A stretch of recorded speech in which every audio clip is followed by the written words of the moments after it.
Darang Udalguri seat पर कल प्रचार का आखिरी दिन है। भाजपा प्रत्याशी दिलीप सैकिया के लिए जोर शोर से प्रचार चला रहे हैं। आज भी मुख्यमंत्री की पत्नी व जानी मानी महिला उद्यमी रिनिकी भुइयां शर्मा ने दिलीप सैकिया के लिए कई जनसभाएं की।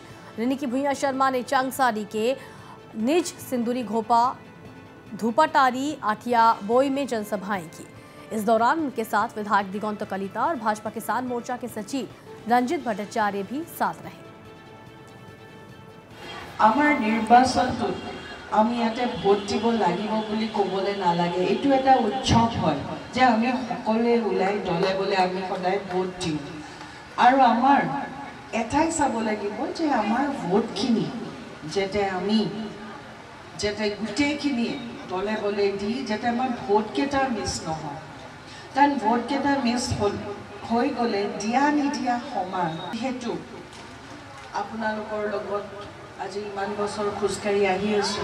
আজি আপোনালোকৰ আশীৰ্বাদত মুখ্যমন্ত্ৰী আসনত বহি আছে আৰু সেই আশীৰ্বাদ আপোনালোকে মৰমটো যেতে সদায় আমি একেলগে গৈ থাকিব পাৰো সেইটো আপোনালোকৰ সদায় আপোনালোকৰ ওচৰত হেমা প্ৰাৰ্থনা সদায় জনালো যায়।